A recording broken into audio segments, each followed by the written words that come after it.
Welcome in, Seahawks fans, to another live Hawks Eye podcast. I'm your host, Bryce Coutts, and today, kind of a different situation. Most of our live preview shows here for Seahawks matchups, we generally have myself, Mookie Alexander, maybe Michael Thompson, or another Seahawks content creator join us. But today, we are going to be joined by Blaine Gersak of the Turf Times, paper or website, as well as the Rams Call Sheet podcast.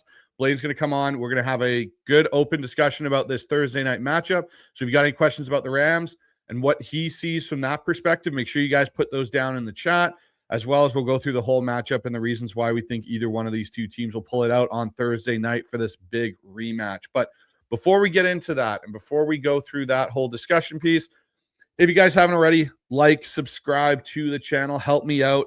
I'm close to closing in on 2,000. That's what my goal is for the end of the season. So help me push that over and get 2,000 subscribers before this 2025 NFL season is up, as well as I will be heading down to Senior Bowl coming up in January. Myself, Dan Vians, Brandon Kane, we will be heading down there. Maybe Mookie Alexander will be joining us. So I will be bringing live draft content going into the offseason, starting in January with the Senior Bowl, as well as later tonight, 7 p.m. Make sure you guys have your notifications clicked on for that, because it'll be the Seahawks Syndicate getting back together. I'm a little early doing a first live show, but we'll be back later tonight at 7 o'clock to do a full-on roundtable discussion of this matchup coming up tomorrow night versus the LA Rams. So with all of that taken care of, we'll get chatting with Blaine right after this.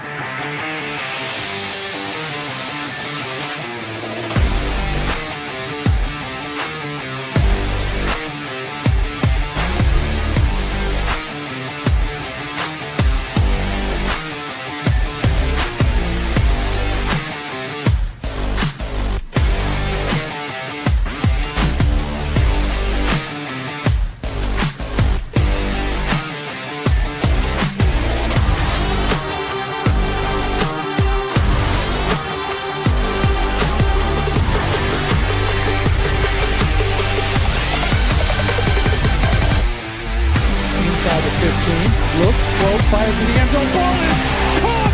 Touchdown! Seahawks! Dunking it over the bar is Jackson Smith and Jigba. He's on the run, Lynch! 40, pushes the man, 35, look at him go! He's down to 20, 15, he could go! He is gonna go! Touchdown Seahawks! Oh my word! A 67-yard run! Well, everybody, welcome back in, and welcome to my guest, Blaine, here from the Rams Call Sheet podcast. Blaine, how are you, my friend?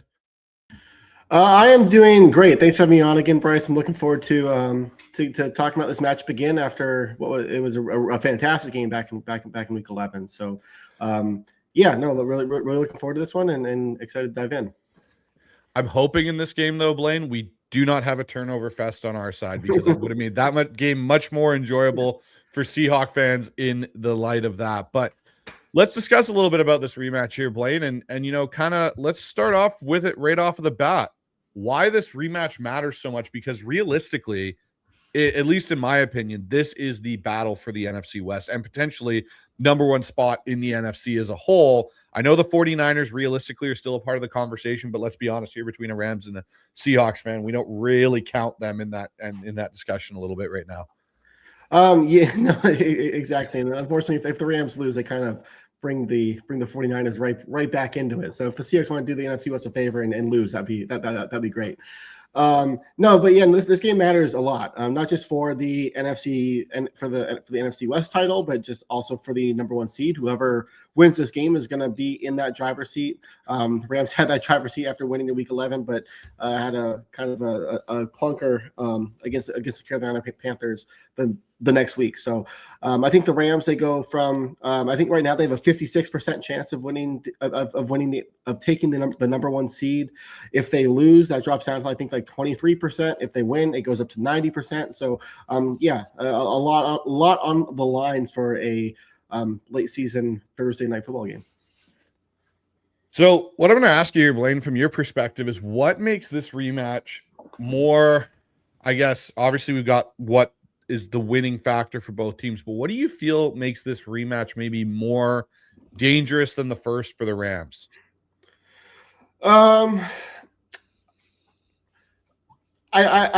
don't know if it's necessarily more. I think the first match might have been more dangerous just because you don't know what necessarily you were expecting from a Seahawks team that I think has surprised a lot of people. A lot of people this year that the Rams kind of know what they're getting. They've seen the Seahawks defense now, which a lot of other teams can't really say that they've seen the Seahawks defense once, and the Seahawks defense is obviously one of the best in the NFL this season. So there's not really any surprises there, but yeah, I think the Rams will just kind of be a little bit more. I don't want to say prepared, but they'll just be more. They'll know what more to expect the second time around than the first time. But as far as I guess it being more dangerous, it's obviously at Lumen Field in Seattle. That stadium gets really loud, especially in a primetime game. So I think from that perspective, it's certainly more dangerous. Yeah, the weather doesn't look nice. It's supposed to have 20-mile winds, possibly gusting up to 40. It's supposed to rain a bunch. And you guys with Sean McVay don't exactly have the best bad weather record in the NFL. I believe you guys have only won 2 games with Sean there when you guys have faced kind of extreme weather conditions in that regard. So I'll say from the Seahawks perspective, why I find this matchup more dangerous is the fact that our offense is not functioning well. And going into that Rams game we played you guys in SoFi, we were coming off 2 pretty convincing wins against the Cardinals and against the Commanders. And basically since we matched up with you guys, our offense has kind of hit a roadblock, especially in the first half of games. We've only basically averaged 6 points, maybe 9 on the odd time in any of our matchups outside of the Tennessee Titan game. From your perspective, looking at the Seattle offense, do you think there is, a chance that they're able to maybe get it going this week versus your Rams, or do you think the Rams are really going to make life a little bit more difficult for Seattle, even at home? The Rams, I could see the Seahawks having a strong first drive from that. I guess those scripted plays, as you say. The Rams last couple of weeks, last week they give up the opening drive touchdown.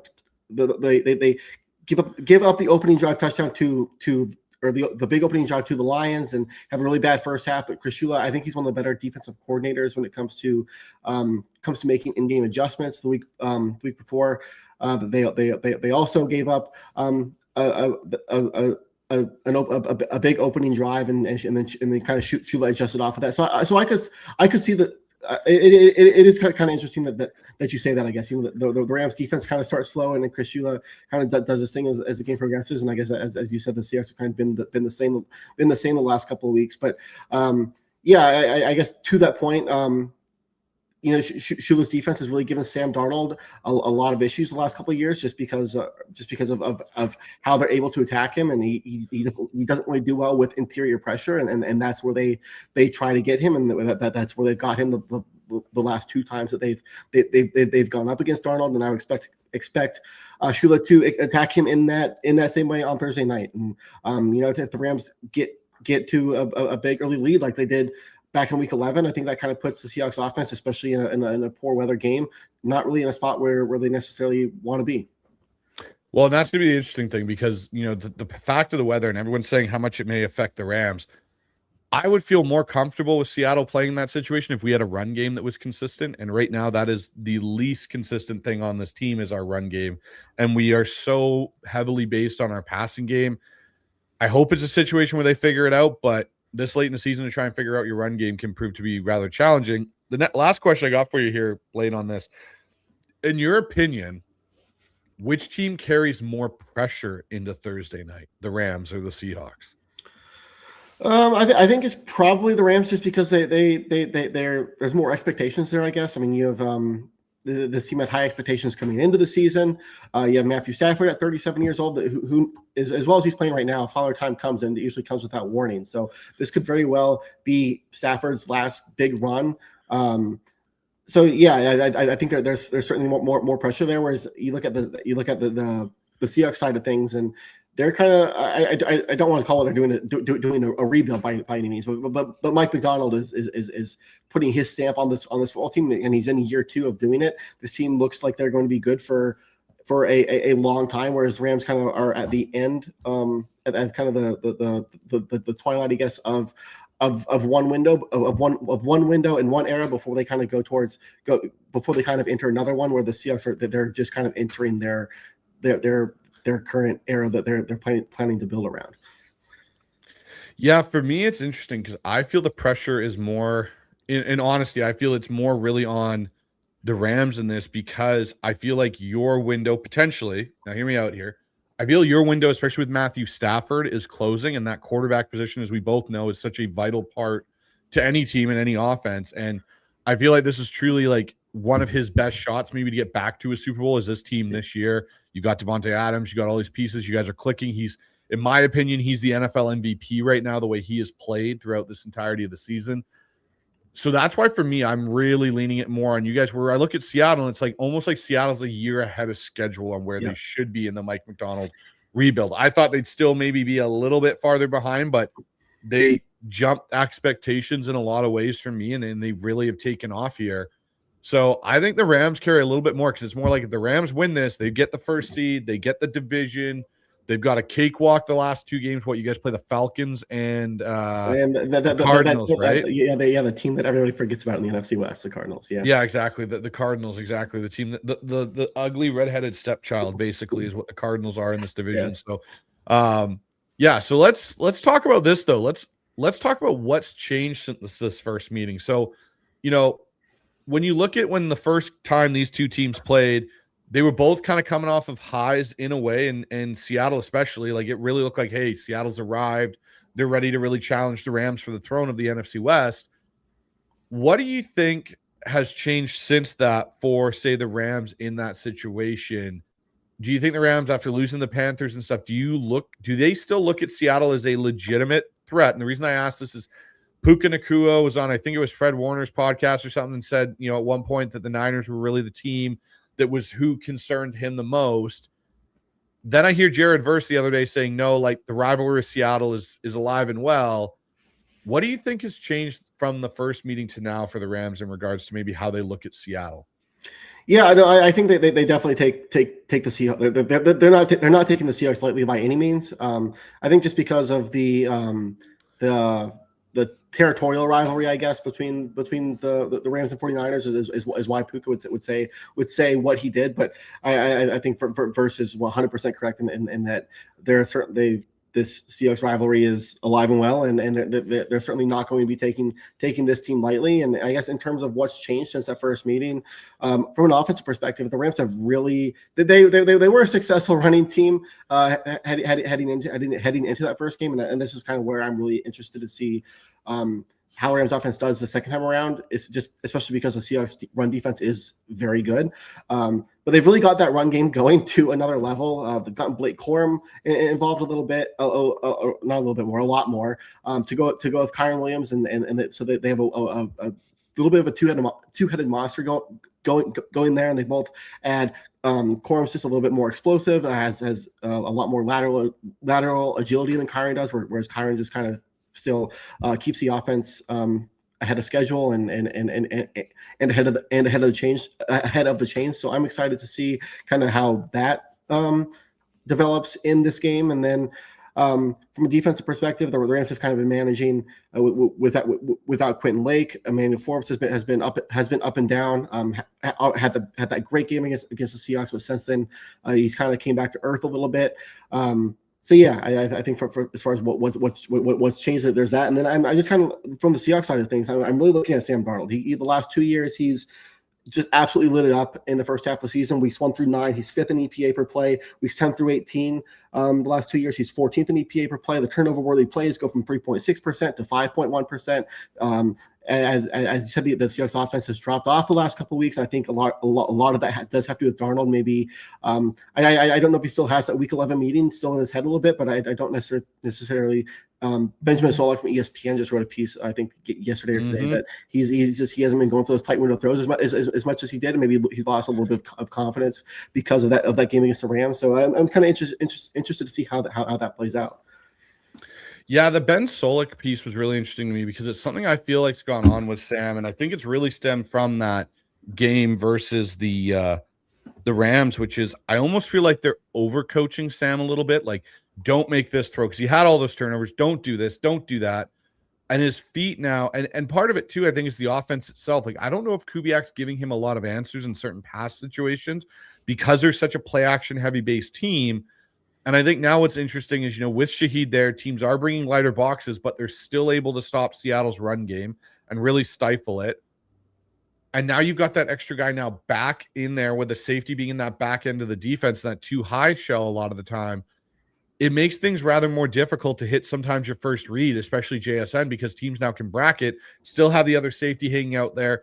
It makes things a little bit more challenging play action-wise. And this is where, for me, I have one of my biggest concerns with Kubiak is, how are you helping Sam? How are you helping him in the pure drop back? Because as a play action passer, Sam's one of the best in the NFL. The minute you start talking about pure drop back, Sam dips to being in the middle of the NFL. And that's not a drop off you really want to have in your passing offense. No, exactly, and that's what the Rams have done to Darnold the last really two times they played him. They get him into these drop back situations and make him. He's a quarterback that he trusts his arm a little bit too much sometimes, and I think that's where, especially that first interception back in week 11, he tries to force it over the middle, and it's late and over the middle, and that rarely ends well for the quarterback or the wide receiver. And so yeah, it is interesting that you say that, just because the Seahawks team is, I think I don't want to say it's stacked, because I think that kind of discredits what they're doing, but it's very good, where all Sam Darnold really has to do is keep everything on the tracks, and a four interception game is just completely wrecks the train. But at the same time, you don't want to be playing not to lose or playing scared either. Totally agree. And that's the thing where I look at it and I go, this is how Kubiak's got to evolve as a play caller. So it'll be interesting to see how that all kind of shapes up. Last thing I got to ask you on, this second go around, but what might change from that first meeting is, how do you think Sean McVay is going to handle the fact Seattle didn't get into a true base defense? When he came out in his 13 personnel, Mike McDonald kind of went, okay, cool, you can do that. I still have Nicky Manwari. I don't have to bail into a true base looking style of defense. How do you think Sean's going to adapt to that, especially now not having Devontae Adams? Do you think they are more in 13 personnel in this game, or do you think there's a chance that maybe Sean gets back into more 12 and 11? Yeah, it's one of the things that I'm very interested to see, because back in week 11, I think I have it here. They went from averaging 4.7 yards per play out of 13 personnel the 3 weeks before playing the Seahawks, and that dropped to 2.7 yards per play in that game back in week 11. And the Seahawks, because of Nicky Manwari, they're just they're uniquely built to combat what the Rams want to do, and the Rams get 13 personnel because they want defenses in base, and the Seahawks don't have to match their don't have to match 13 personnel in base, because they're just so athletically gifted on the defensive side of the ball. So but yeah, but with Devontae Adams out, I don't necessarily think they have the wide receivers to go 11 personnel, which is what I think McVay would want to do. They have Puka Nacua, obviously, who's one of the best wide receivers in the NFL, but behind him without Adams, they have Tutu Atwell, who has kind of fallen out of the offense since coming back from his hamstring injury. Jordan Whittington is fine, but I don't know if he's a guy you want playing 60-70% of the snaps. Same with Konate Mumfield. Mike LaFleur said compared his skill set to Devontae Adams earlier this week, and that was not something I necessarily. I love Konate Mumfield. I loved him during the draft last year, but just no. And then they have Xavier Smith, so they just don't have three wide receivers that you necessarily want on the field 60% of the time. So I do think, especially with the way Colby Parkinson is playing, Colby Parkinson, 6 touchdowns over the last 6 weeks, had the incredible touchdown last week against the Detroit Lions. Terrence Ferguson is playing a lot more. He's actually blocking very well. The last couple of weeks, I think the last 3 weeks, PFF has him as the number 1 rated run blocker among tight ends. So that he's coming along a little bit. Him and Stafford just need to get on the same page. They've missed on a few over the last month, but so yeah, I think just kind of how their personnel is from a health standpoint. I see them kind of leaning into 13 personnel and living or dying by it. Yeah, it'll be interesting a chess match because there's one question I'm going to bring up here from one of our viewers in here, which I think is a great one. It's from Misfit 13 Actual. Goes, Bryce asked Dan, so Dan VN from Seahawks Never asked him the same question and the answer made sense, but wanted your take with the Kendrick being a turncoat. Do you think Mike changes some schemes and game plans or signals, etc.? I think there's a potential to, but you got to remember, signals really aren't a huge thing in the NFL right now with the green dot system and being able to talk straight into the linebacker, so in this case Ernest Jones. Now the secondary may change some things up a little bit, but again, like, I don't know if it'll be a huge thing. You may see the odd thing. What you may see is Mike change tendencies. That's more of a big thing for coaches. Isn't so much, hey, what does this signal mean? What does that signal mean? It's more of, okay, what does Mike like to do tendency wise in 3rd and 7 in this area of the field? Those are the type of things where Mike might change a little bit of what they do. They may still bring essentially the same pressure, or they may run the same coverage, but they're going to run it from a different look at a different time that won't look the way that maybe Kendrick was used to it. I don't know if it's all that important, but it's definitely to keep something, to keep an eye on for. What are your thoughts on that, Blaine? Yeah, I don't think it's as big of a I don't think it's as big of a deal as some might make it out to be. I mean, there might be some things that Kendrick might be able to tip McVay on, or say, hey, when you do this is how they might match you or whatnot. But like you said, I especially with defense and with defense in a matchup like this, I think, like you said, it's much more about tendencies than the actual checks. All right, well, let's take a look and let's move ahead here. I want to get, let's talk about this for a little bit. And I want to kind of get your thoughts on this, Blaine, to an extent. And this is kind of my Seahawks perspective on what must be different for them to get a victory in this game. A couple things for me. The offensive pacing and the early down efficiency has to be better versus you guys. I think that's something that we struggled with. Obviously, in the first game, we had the 4 interceptions. But that, to me, is something that is massively a talking point in this game. Another thing is the discipline versus the Rams playmakers, obviously, especially the fact you guys use all 4 tight ends rather effectively. That's another thing for me where I look at it and I go like, yeah, okay, this is something we really need to make sure we're disciplined defensively. And the other thing is Seattle's got to find a way to dictate some terms to you guys, whether it's in the line of scrimmage, whether it's, in the run game, in something. Seattle's got to find a way to start dictating terms again. So I'm going to say, from your perspective as a Rams fan, what does Seattle have to fix from the last time we played you to really actually give you guys a true scare? Even though the game was, a 2-point game, what do they really have to do to make you as a Rams fan sit there and go, okay, this is different than the last time we played Seattle? Yeah, I think it starts with protecting the football, honestly. Like the Seahawks, I think, rank second in the league in turnovers, and they are, I think, the only team inside the top 10 in turnovers on offense that currently has a winning record. So if Sam Darnold can protect the football, if the Seahawks don't make those self-inflicted errors, like they did the same thing against the Houston Texans earlier in the season and got away with it. So if the Seahawks can protect the football in this game, I think that would be huge. That would be huge. Also, if they score touchdowns in the red zone, last week the Seahawks, was it 5 field goals? 5 field goals they had, 6 field goals, whatever it was. 6 field goals. Yeah. And then back when they played the Rams, it was the turnovers, but they also just settled. They settled for field goals a lot too. So yeah, I think those are two really big. Those are two really big things in this game, and those field goals that Seahawks settled for. It was a 2-point game, but you scored 1-2 more touchdowns, and the Seahawks. It's not a close game. A close game the other way, even with the turnovers. So those are two really big things for me from the Seahawks side. Yeah, and so the last thing I'll ask you, for me, when it comes to fixing this, I think Seattle's got to run the ball. And they've got to run the ball effectively. That, I think, goes to your point of taking away the turnovers, because it limits, Sam's pass attempts, because in the last game when we played you guys, Sam was, I think, in the third quarter of that game, and he almost had 35 attempts at that point, where most of the season he averaged under 30 attempts for an entire game.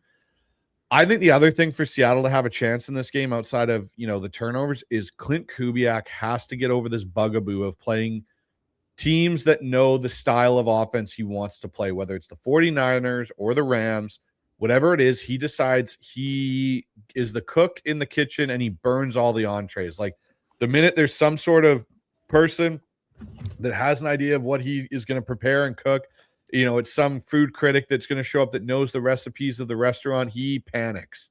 And that's something he can't do tomorrow night. He has to be better at staying with things and having some answers for the understanding, like, look, this team is going to take some of the things away that I like to do well, or that we do well. So how do I handle that? How do I, elevate this offense to a point where it actually can still function?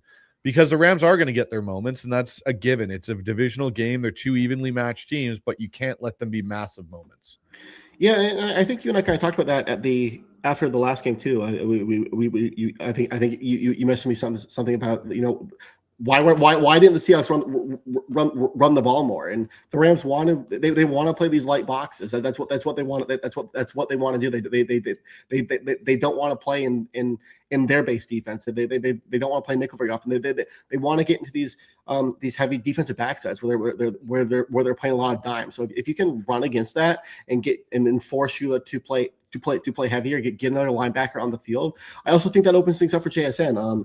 JSN against the Rams last time had 2.44 yards per route run, which is the second most of the season. He had 1.83 yards per route run when the Rams were in dime. So if you get the Rams in those heavier packages, that opens things up that takes the defensive back off the field, opens things up there, and creates those explosive plays that the Seahawks thrived on early in the year.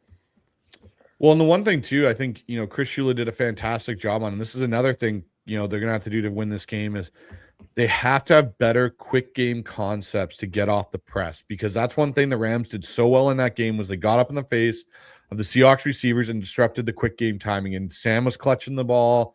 He was double hitching, almost triple hitching sometimes to get rid of it. They have to have better combinations to be like, okay, the Rams are going to come up and press. We have to be able to get off of these, A, and B, we got to have some things that are going to sit down in windows to get the ball out of Sam's hand, because one big piece of this game that's, going to be a huge talking point, I think, outside of Devontae Adams being out, is Charles Cross is now out with a hamstring injury, which is massive as our left tackle being out. Yeah, just ask Sam Darnold what happened the last time he was out. He was out as left tackle against the Rams. It didn't end very well with him in that wild card playoff game with the Vikings. So yeah, that's a big one for sure. And I mean, even if you go back to, I think, what's the first meeting last year against the Seahawks, I think Cross went down after the first half in that game too, and that's kind of when that game changed there as well. Yeah, no, that did change. So I'll ask you this.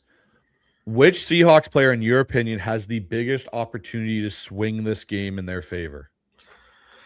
I think we talked about the run game, so I'll go with Kenneth Walker. I think Zach Charbonnet, just if you can kind of get him utilized as a receiver a little bit. This Rams defense kind of struggles to defend running backs in the pass game, and I do like Charbonnet there, but I think you got to go with the guy that makes this offense special, and that's JSN. I mean, he's the most dangerous player on that offense. I think we'd be naive for me to say that the Rams are going to shut him down in two games. I expect him to have his moments in this one, and he's definitely, I think, the player that I'm the most afraid of for sure. I think for me, the Seahawks had the biggest, or has the biggest opportunity to swing this game in their favor, is Sam Darnold. If Sam Darnold plays a clean, or as clean as possible, like if there is a turnover, let's not make it a massive momentum shifting turnover kind of a thing like there was, in past games. But if Sam plays a relatively clean game, I think that gives Seattle the biggest opportunity, because if you realistically look at it, you take maybe two of those turnovers away, especially to the last one on the jump pass in that first matchup, we might win that game. However, I mean, even that first turnover, he threw the interception, put the Rams in score and right back in the red zone. Yeah, exactly. And that's the whole thing, is if you take two of those away, the Seahawks probably walk away with this game. If Sam can play a clean game and still let it rip, not be tentative, not be hesitant, probably gives the Seahawks the best chance to win and the biggest opportunity to swing this game in their favor. So, but I want to get this from you now, Blaine. In the Rams' perspective, what do you guys have to do to make sure you win this football game? Yeah, I think it's just it's offensive consistency and staying ahead of the chains and finding a way to run the ball successfully against this defense. Like I said, the Rams right now have one of the best, probably the best rushing attack in the NFL. FTN Fantasy has their offensive line is just absolutely dominating in the run game, especially with Warren McClendon playing at right tackle, which will be different from the first matchup. They had Rob Havenstein there, so Warren McClendon has been playing very well on that right side, especially in the run game. But as far as staying ahead of the chains, the last two times the Rams have gone up against the Seahawks defense, they are 5 for 25 on third down. 20% conversion rate on third down just isn't going to cut it. This offense has you take away Kyron Williams' big 34-yard run in that first game, and I think he would have averaged 2.7 yards per carry or something crazy, something crazy like that in that first game. He had 12 for 91, but I don't think that really tells the full story. The Rams really struggled to run the ball in that first matchup, and you need to be able to run the ball to stay ahead of the chains and give yourself third and manageables. And without a second receiving option in Devontae Adams, you are setting yourself up for failure in 3rd and 6, 3rd and 7, 3rd and 8. So if the Rams have another game on third down like they had the last two times against this Mike McDonald defense, I don't like their chance. I don't really like their chances. And then on defense again, I think you have to create opportunities against the Seahawks offense. They've proven over the season that they will give you opportunities from a turnover standpoint. And then again, Chris Shula is just he has this bend don't break kind of MO on defense, and so when it gets down to the red zone, they just got to be able to lock in. Yeah, the thing I've got to ask you, though, from this perspective is without Devontae Adams now, he has been, I would say in some respects, I know Puka's there and Puka's done a phenomenal job this year, but it seems to me like Devontae Adams has kind of almost filled that security blanket role for Matthew Stafford to an extent that Cooper Kupp left when he came up here to Seattle. So, with that being said, is it really going to be on this tight end group then to make up for that loss of Devontae Adams for this game of being the guys that can really create those second options? Or, and my other question on this is, do the running backs become more involved in the passing game to make up for that? I don't think it's the running backs. They don't have good hands, unfortunately. But yeah, I think it does have to be the I do think it has to be the tight ends. Like I said, Colby Parkinson is playing really well over the last month or so. The Rams have kind of slowly worked in Terrence Ferguson, and I think this is a game where maybe he can get going a little bit. And Ferguson he has the size and the speed to line up out wide in that kind of where Devontae Adams would be in those moments. It's just a matter of him and Stafford at this point. Connecting. Last week, Stafford overthrew him on what would have been a short touchdown, and then Ferguson dropped what would have been a tough catch in the end zone later on. And then I think you got to look at Tutu Atwell too. I mean, the Rams paid him $10 million fully guaranteed in the offseason, and he's done pretty much absolutely nothing this year outside of the game-winning play against the Indianapolis Colts early on in the season. So just. If there's a game for why you pay Tutu Atwell $10 million fully guaranteed, this is that game. So maybe he becomes that second option. But in the go-to moments on third down, fourth down, Stafford is probably going to lock in on Puka Nacua, and I'll be interested against the Seahawks secondary that plays really fast if that ends up leading to a few mistakes. The thing for me that'll be really interesting in that matchup with the Seahawks secondary is in this last game we played the Colts, one thing I saw was a lot of Josh Jobe on the field, and he had an up and down game, and he's kind of had a bit of an up and down second half of the season in some respects. Reek Woolen has really played well. And even in that matchup with the Rams, I thought, played a better game than he had in the past. And McVay has usually done a pretty good job of attacking Reek at points in key situations because he knows he's going to struggle. I'll be interested to see how they handle Puka. And then to your point, is it Tutu Atwell?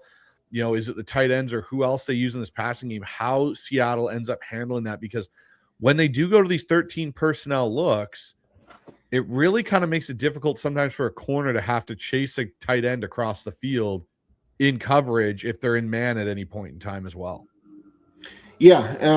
You're 100% right, and I think that's where a guy like Terrence Ferguson that kind of comes into play. And like I said, they've started to work him in a little bit more. He played at his highest snap percentage last week. So with Devontae Adams out and leaning on the tight ends a little bit more, I'd expect him to kind of continue to be a big part of this offense. All right, let's take a look here now at the keys to victory for the Seahawks. So in this one, key number one I've got, and I kind of want to get your perspective on my keys, Blaine, see if I'm way off in what you think. But key number one is, and I've said it all season long with this team, especially on offense, is they got to win on early downs and stay ahead of the chains. Seattle, the longer they've gotten into third and long situations, especially over this last, I'd say 4-game stretch here, they have struggled mightily. They were 2 of 13, I think, in this past game, this past weekend versus the Colts.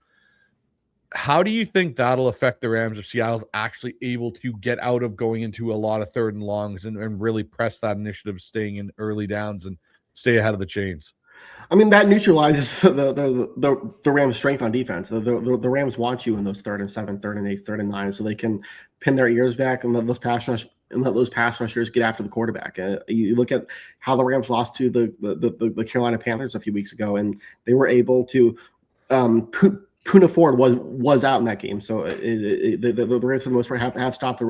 They've been a very good run defense, but he played, I think, only like 15% of the snaps in that game, dealing with an injury. But you look at the Panthers game, and the Panthers were able to run the ball consistently, stay ahead of the chains, and that really neutralized what the Rams wanted to do on defense. And this, like I said, this Rams defense really thrives in those third and long situations, so that Jared Verse, Byron Young, Kobe Turner, Braden Fisk can really just kind of focus on getting after the quarterback. And that's not a situation where the Seahawks team without the left tackle wants to be in.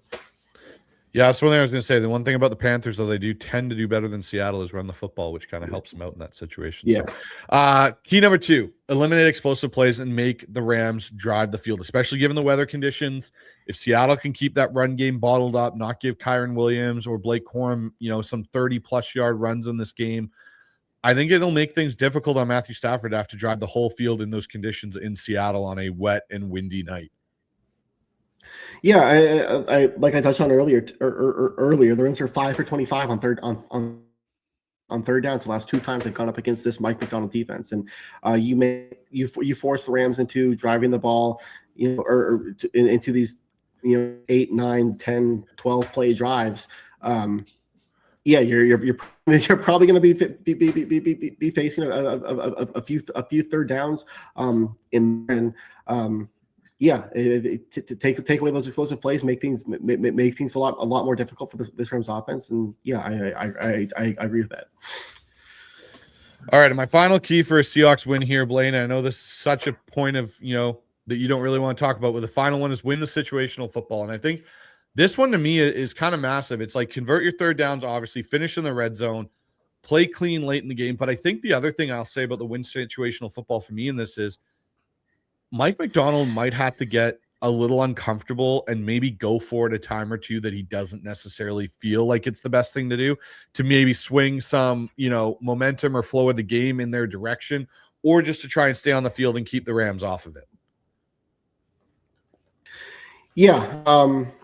No, yeah. It's And then that's one thing I think McVay has been a lot better at this year than he has been in the past is going for it on fourth down. Last week he went for it on 4th and 8, and it ended up working out. Went for it on fourth and 3, and it ended up working out. They converted a 4th and 1 last week as well, and all 3 drives either ended they ended in points, and 2 of the 3 ended up in touchdowns. So if you can.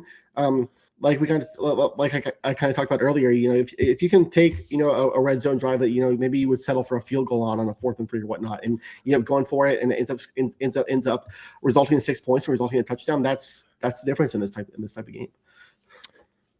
All right, Blaine, let's kind of talk about some X factors in this game. And so my first question for you, who's the unexpected name we'll be talking about Friday morning after this game that made a massive impact? Oh boy, I think from the Rams' perspective, I'll say it's Colby Parkinson. This is kind of a bit of a revenge game for him. He's going back to Seattle. He's been playing some of the best football of his career over the last month. Being really filling in for Tyler Higbee, who's on injury reserve, filling in for Tyler Higbee really well. 6 touchdowns over the last 6 games. The Rams are going to be without their primary red zone threat.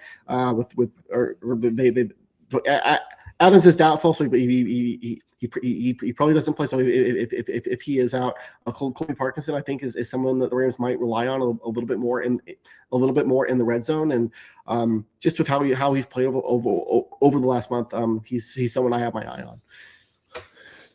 Now, I'll ask you this, from the Seahawks perspective, in a situation where Seattle wins this game and you guys in LA are all sad on Friday morning, who would you say would be the Seahawk name that you think would be the one to stand out and make the biggest difference that no one's really talking about? I'll say it is. Let's see. Oh boy, I will say. I'll say Rashid Shaheed makes a big play and gets one over the top against a defense that without Quentin Lake has kind of been more susceptible to those explosive plays. It's actually funny you say that, because if Sam had thrown it a little bit farther in the first game, he actually had a touchdown to Shaheed over the top. So maybe they get it this time.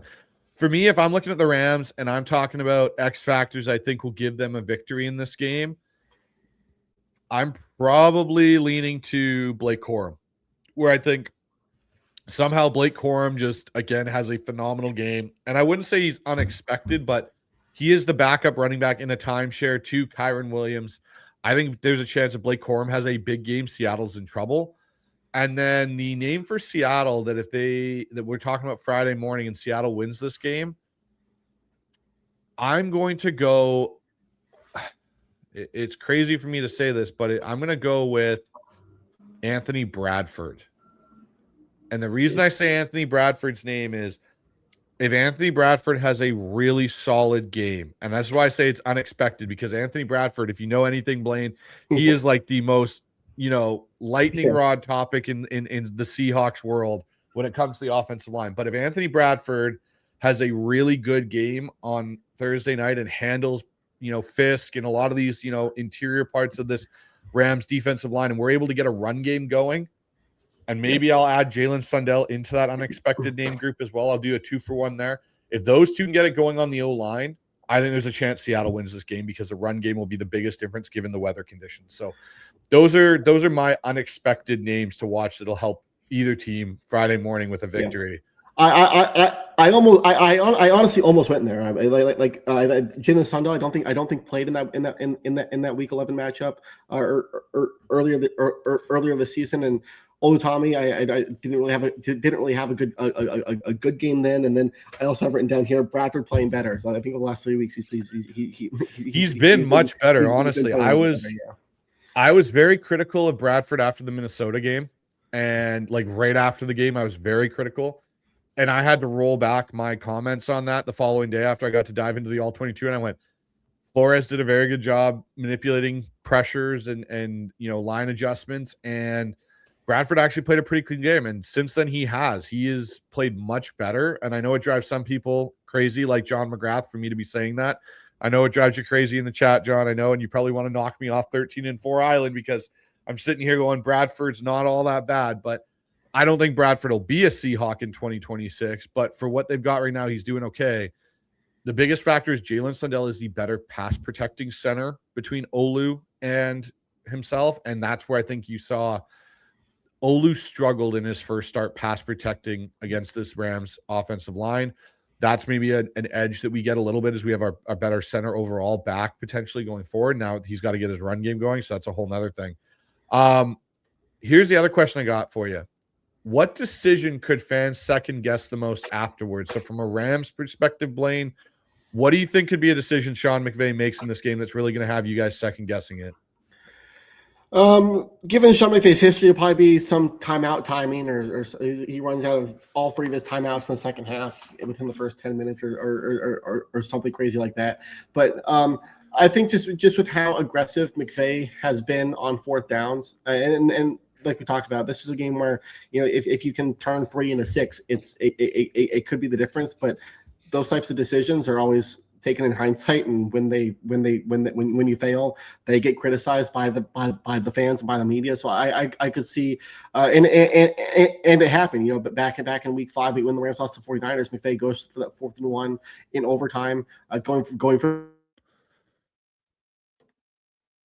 just gone for the tie, and the 49ers end up making the stop, and the Rams lose that game. I could see a similar situation here where McVay goes for it on 4th down or something late in the game, or going for it or early on, and they miss, ends up coming back to bite them, where you're second guessing that when all is said and done. Okay, so on my end, on the Seahawks side, I think it's going to be a situation where Mike Macdonald doesn't go for it on a 4th down that could change the game, where he decides to take a long field goal opportunity, or maybe he punts it in a situation where Seattle's actually got some momentum going. They've sustained some actual, drives in the game. And it's an opportunity maybe to, if you go for it on a 4th and short with the barnyard or something and get it, it might be an opportunity to stamp out the Rams and actually get a chokehold on the game. And I got a weird feeling that it could be a situation where Seahawks fans second guess it when he decides to put the defense back out there and give Stafford and McVay another go. And that's something and that's not against our defense, because I think we have the best defense in the NFL right now. But it's one of those things where McVay and Stafford are such a dangerous duo together. You don't want to give them more, bites at the apple and opportunities. Yeah. It is interesting that McDonald just isn't more aggressive in those situations, I guess, especially coming from John Harbaugh, where Harbaugh I think is one of the more, or he at least in his history suggests that he's been one of the more aggressive 4th down play callers, and McDonald maybe it's just him being a defensive coach and whatnot, and trusting his defense, but it's just kind of interesting that he's not more aggressive in those situations.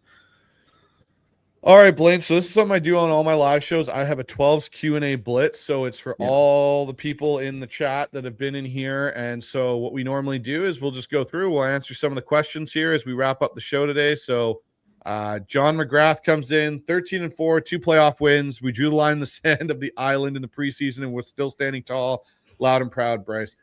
So me and John, just to give you some context here, Blaine, we are 2 of the few people that went on 13-4 island publicly, that we were going to stay on that island. We did have a few other individuals that were there, and as Seattle lost a few games, people decided to jump off the island and take their little rowboats and go to 12-5 and 11-6 island. But me and John have kind of hunkered down here and built ourselves a snorkel shed and a little bar on the island here. So we're hanging out. But congratulations also, John, on becoming a moderator of the chat with Amy Holmes and Ian Victor. So make sure you don't abuse those powers, please, sir. And, look after the chat while we have these live shows. So congratulations on that. Let's take a look here at this one. We got Sasquatch in here. Weather looks nasty for tomorrow's game. That's something I've been seeing in the chat a lot, is it does not look good. And your Rams are still, I think, stuck in LA right now, Blaine. Yeah, I saw that they did have a little bit of an issue with their flight, and it was getting delayed, and they're looking at potential alternatives on getting up to Seattle tonight. Hopefully, shouldn't be too much of an issue with LA and Seattle being on the West Coast. But yeah, this could end up being a factor in this game. I think you look at. You talked about earlier the Rams' record under Sean McVay has been great in cold weather. Although I do think this Rams team in particular is more built for these types of games just because with how well they're running the ball right now, and they're okay, getting down into these 12, 13 personnel sets, 12 personnel sets, and just playing that nasty nitty gritty football that just getting tough and winning ugly, which is needed when the weather isn't great. And I think you look back at 2023, Rams played a game in Baltimore against Mike McDonald, and Matthew Stafford had one of his best games that season in that game. That is a fair point. John comes back. He goes, "Why don't we see the Seahawks pass to their running backs out of the backfield like the other top teams do? Doesn't even seem like they have designed plays for it." John, this has been one of my biggest gripes this year with this offense is that you do have some backs that can catch out of the backfield well. Unlike, as Blaine, told us about the Rams, they have backs that don't generally catch well out of the backfield. Seeing K9 out of the backfield would be definitely a welcome sight. I don't have a good answer for you.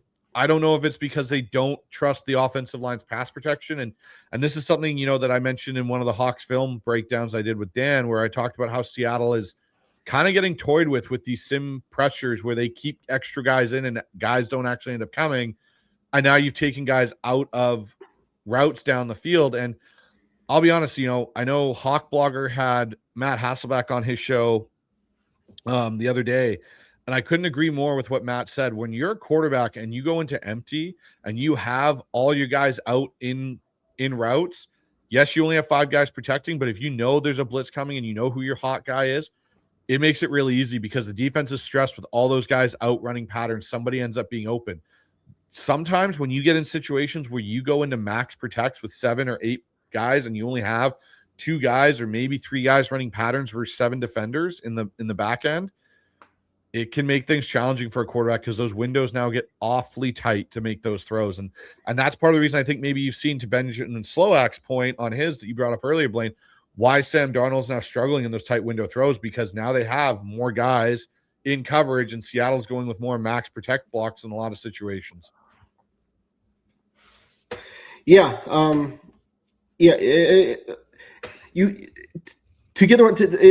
think it's easier said than done to get your running backs involved in the passing game. Like the Rams also have one of the better offenses in the NFL, and they don't. And this is just because their running backs unfortunately have rocks for hands. They just said Blake Corum's had a couple drops this year. Kyron is an okay pass catcher, but he's not Christian McCaffrey. Christian McCaffrey by any means. He's okay at catching the occasional check down, but I would absolutely love it if just with how the Rams offense is built, their offensive linemen play very well in space. I would absolutely, and just with how shifty and explosive Blake Corum is, I would love to see a running back screen. It's just not something that unfortunately happens. Yeah, unfortunately, looks like we've got Payo Time Rams YouTube in here. Question: do you think Colby Parkinson is the difference for the Rams in this game? Revenge game narrative. I'll let you take this one, Blaine, because this is one of your, I think, viewers. Yeah, like I said earlier, I think Colby Parkinson.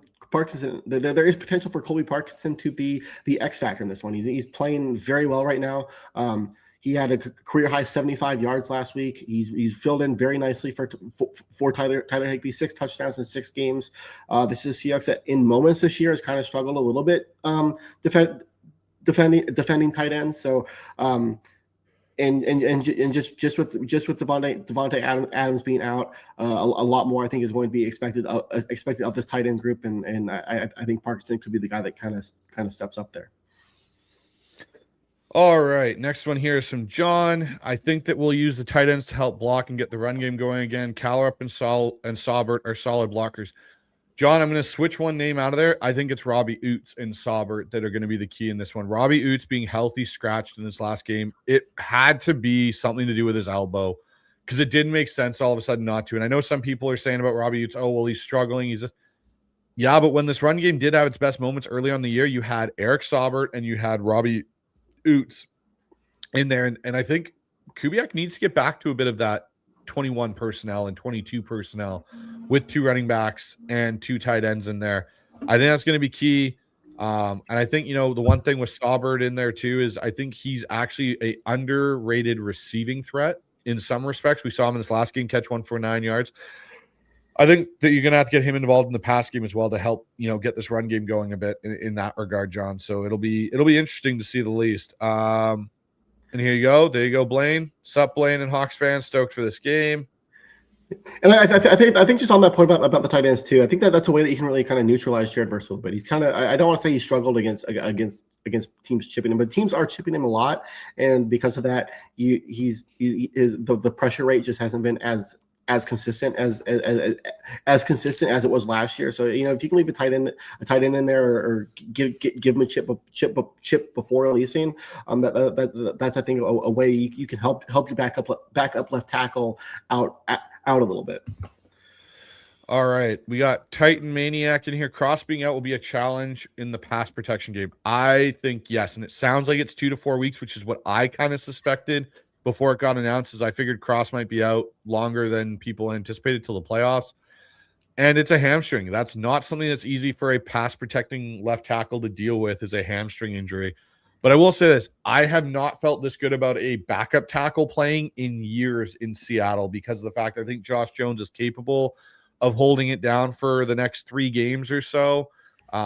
And you know what? Like, in this situation, again, if Seattle can run the ball and Seattle can do a few different things, and maybe you keep a tight end in to help chip against a Jared Verse type edge rusher, you might be able to get away with it a little bit in this game. But this is, again, a situation where you have to game plan for this. And Kubiak has to not put Sam in situations, or Josh Jones in situations, where they're on an island. Yeah, Josh Jones, I think just contrary to maybe other backup left tackles, he has a lot of experience. He's a very experienced player, and I think in a game like this, that certainly works out in the Seahawks. But the Seahawks benefit against this pass rush. Well, considering we're not rolling Stone Forsythe out against you guys in this game, I feel a little bit more, less worried in that situation, considering, if it was Stone Forsythe we were rolling out there, Mike Jarrell, I might be very, very concerned and already go, okay, well, this game's not going to go in our direction. We got Rockman in the house. He goes, we got to run the ball not run the ball in obvious rundowns. Teams know too well when we run. That is a gripe I will be talking about on probably the Seahawks Syndicate later tonight, because it is driving me absolutely nuts, Rockman, as a offensive coach myself. Watching us run it consistently when I can sit there and go, yeah, we're going to run the ball. Yeah, we're going to run the ball. It's first down. We're going to run the ball. Like, change it up. Do different things. And when I say change it up, that doesn't mean all of a sudden run a pitch play to Rashid Shaheed that teams might be expecting to come, because it comes out of a random formation. They don't see Seattle run very often. So we got Brian in the house. Goes, latest forecast from Weather Underground. Rains pretty much over by kickoff, 52 degrees. The headliner is the wind. It's supposed to be 17 miles per hour sustained. And in that stadium, that is not fun to deal with, because it swirls in there sometimes. Yeah. What else do we got? I'll give you credit here, Brian, for this. He's talking with Rockman in the chat. I've been bouncing around all over today. Brandon twice, Hawk Blogger a few minutes ago. Now I'm here. Again, I appreciate everybody that was over in Hawk Blogger or over on Hawk's Nest for coming back into here and watching the show. I know Amy did it. I know there's a few more others that have done it. I really appreciate you guys' support and bouncing around all the Seahawks content creators. I know it's probably a very busy week for all of you to ingest all the Seahawks content, as the game's only, a day away now, if that. So I appreciate all the support from you guys. We've got a 49ers fan in the house. We got AB 49ers. Hope Seattle wins. So if the Niners and Seattle play in week 18, then we'll be playing for a division title. Yeah, that's going to be interesting. If Seattle does win this game, it really makes this division more interesting down the stretch, I think, in the long run of things, Blaine. Oh, 100%. Yeah. The one I would watch for if I'm the Niners, they play the Bears in a couple weeks, and that Bears team is looking very good. Is that in Chicago? Let me double check here. Let's see. No, it's in San Francisco, that one. Yep. But I was gonna say the 49ers going to Chicago, just like who was it this past week that was in Chicago versus the Bears? That was a ridiculous. I don't know if you saw the Cleveland, yeah. Yeah, Cleveland. I don't know if you saw, but someone had a video. They were there in the stands, and basically they opened up their Pepsi bottle and basically dumped it in their glass, and it turned to a slush puppy as they were pouring it. It was so cold there. So that would have made things interesting. I'd rather be flying next wing. Always good to see you in here. My friend goes, do you think if we start off with quick throws and runs under center, slow down the pass rush bit, we can help the line protect enough later in the game to get big plays? I think big plays are going to be tough if that's what the weather is saying. 17-mile-an-hour winds to throw into as a quarterback and even throw with. So that's the one thing I'll say here that, most people think about as a quarterback throwing into the winds, the most challenging thing. It is the most challenging when you are trying to unload a deep ball and put air underneath it for your DB to get to, or your receiver to get to, and not the DB. That's where throwing into the wind is an issue. But throwing slants, anything under 15 yards, it's intermediate. If you got a nice tight spiral on that ball, it will still cut through that wind. However, flipping that the other way, when you're throwing with the wind, that can be more challenging because for what you think you normally would have to put on a ball, you do, and it sails an extra 5-10 yards, or if you're trying to throw something that's a bit of an outside for your receiver to get towards the sideline, all of a sudden now you got to angle yourself more inward to throw that ball because the wind's going to carry it a bit. Throwing with the wind can actually be more challenging for a quarterback sometimes. What do we got here? We got Spock in here goes, Hawks need to play smart, tough, and fundamental. Yep. It's a divisional game. You got to definitely do that. And the final one, John, it wouldn't be 13-4 Island without you, Bryce. Dan bailed. You didn't. I was never going to bail. I was sitting there the entire time. That is where I'm going to be, and that's where I'm going to stay for the entirety of the season unless Seattle somehow proves me wrong there, John. So let's see. What else do we got in this chat here? I'm just having a look through. We got, I think it's Jeanette in here. The script is Seahawks need to run the ball to wear down the front four. Otherwise, they will intimidate Darnold enough to make mistakes, and the weather will also affect Sam's passing. I guess, Bryce, from your perspective, is the Seahawks run game more of an offensive line issue, a schematic issue, a predictability issue? What are your thoughts, I guess? Can I say all of the above? Sure, yeah. That's kind of where it's at. No, because here's the thing I look at it. I'll just answer this quickly, Blaine, and then we'll get to your question. Goes, Janet comes back in with, I think Ferguson will be a factor, but Mumfield having a breakout game in the red zone to help without Adams. So that's a fair point, I guess. But to get to your point here, Blaine, about the Seahawks run game, I think it's a little bit of everything. And the reason I say that is I think one thing for Charbonnet and for Kenneth Walker, they've had to go through 3 different offensive coordinators in 3 seasons. You went from Shane Waldron to Ryan Grubb to Clint Kubiak, and they're all very different in what they want to do with the run game, right? Shane was here. It was a bit gap, power, and zone. You went to Grubb, and we didn't know what we had. It was a bit of everything, a master of nothing, basically. And then you come to Kubiak, and it's supposed to be this wide zone scheme with some duo and gap kind of intertwined into it. So like a 75 outside zone, 25 inside between the tackle, gap, power kind of stuff. And it hasn't really materialized into that. It's almost like it's, I'd say 60 outside, then you get, 20 of it being inside zone, and now 20 of it's gap, power, and duo stuff. I think that's messed up with the running backs and messed them up and is giving them a challenge. I think the offensive line schematically has some issues just in personnel. Again, I don't think Anthony Bradford's a great zone scheme fit. He's more of if he can get his hands on you initially and just drive you, great, which fits great for gap power. Yeah. Zone, as you know, and especially what your Rams offensive line's done, you got to be able to play in space. And that's one thing I think, again, this is where I go to Kubiak in the scheme. McVay started as a wide zone guy. Yeah. And then he worked gap power in, and now he's found this ability to kind of be both. Yeah. He's got guys that can run zone, an outside zone, and then if he needs to, he can come back in and gash you in gap power. That's where I look at the scheme and I go, okay, this is great. The Texans ran it for years with Arian Foster, but when teams figured out how to play it, made it challenging because they struggled to go inside. This is where I think for Kubiak, this is where his evolution as a play caller, and this is why I'm so reserved back on him as he's a head coaching candidate. Like, he's never been in this position before as an OC where he's on a team that's going into a playoff run and been one of the best offenses in the NFL where teams are constantly hyper-focused on what they're doing and trying to shut it down. And I don't think he has enough counters yet in his, playbook for teams that take things away from him yet. And that's the one thing he's got to do. And I think self-scouting in the offseason will be huge for him and potentially getting a right guard that fits their scheme better than what they currently have, because I don't think the right guard that will start this year start next year is on the Seahawks roster currently.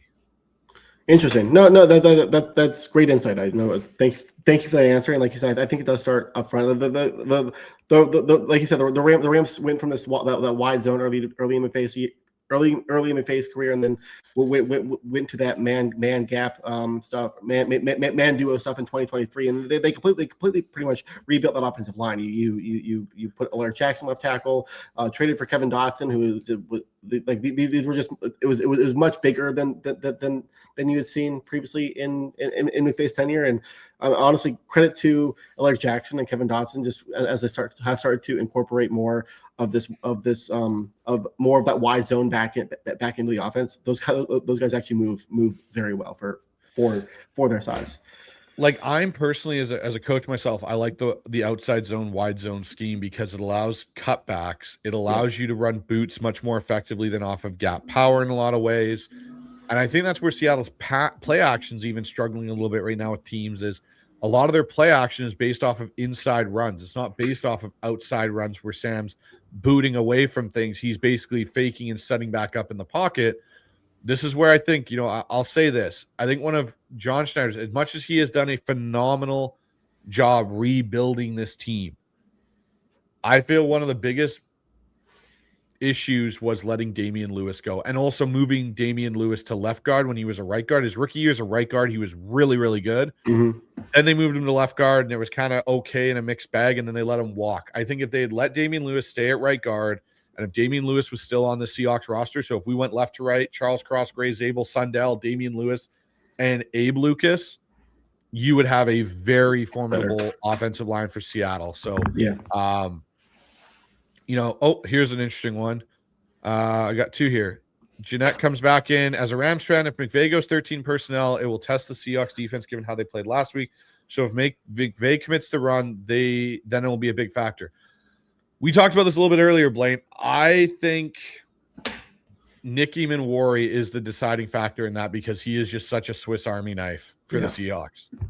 Yeah, the Seahawks defense, it's so unique. Like the Rams get into 13 personnel, and they've had so much success in 13 personnel because they get teams that aren't used to playing in these heavier defensive packages and aren't built to play in these heavier defensive packages. You're able to take advantage of that in the passing game and manipulate those linebackers with motion a little bit more and things like that. But this Seahawks defense, you roll out 13 personnel, and Mike McDonald says, "Yeah, I'm just running nickel anyway because I have this very special player in Nick Manwari, who honestly probably the defensive rookie of the year right now, and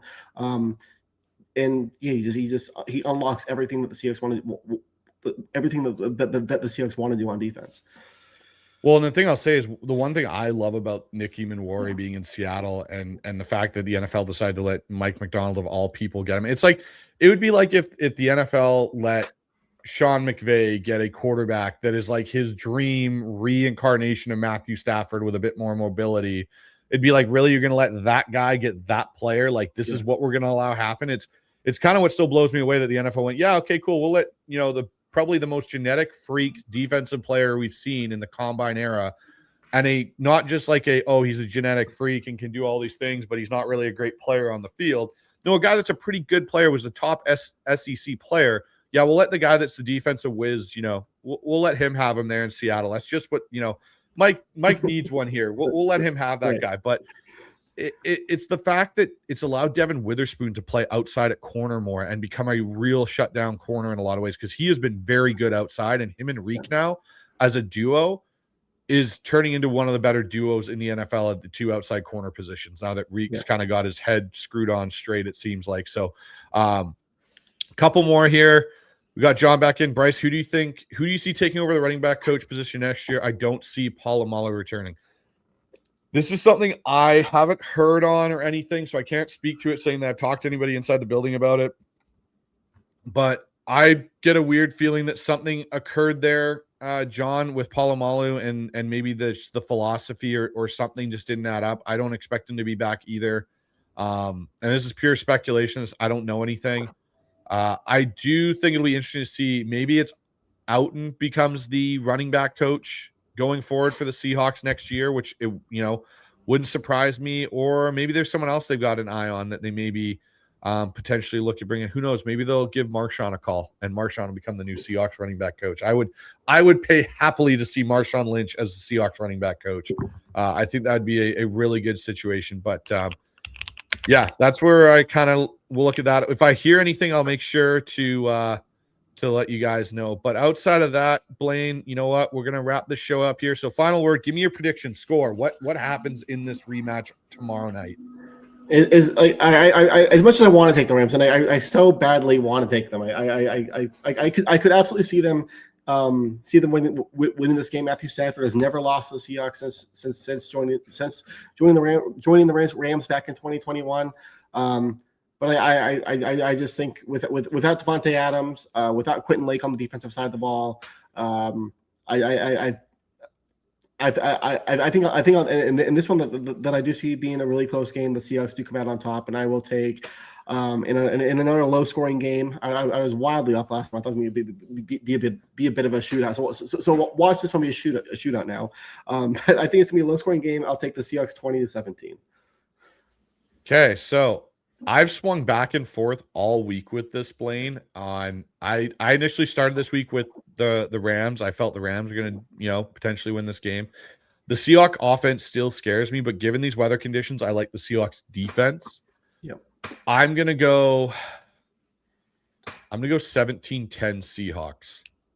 Okay. And I think it'll be a situation where Seattle scores a touchdown late finally, to kind of seal this game, where it'll be like a 10-10 tie through the majority of the game, and it'll end up being 17-10 for a Seahawks win at the end. And I think it's going to make this a very interesting, because I will say this is not the last time these teams will play each other this year, in my opinion. I think there will be another matchup in the playoffs. It's just whether or not it'll be in Lumen or whether or not it'll be in SoFi. Yeah, no, I agree. Like right now, if you had to ask me who are the two teams playing on conference championship weekend, I would undoubtedly say it's the Rams and Seahawks.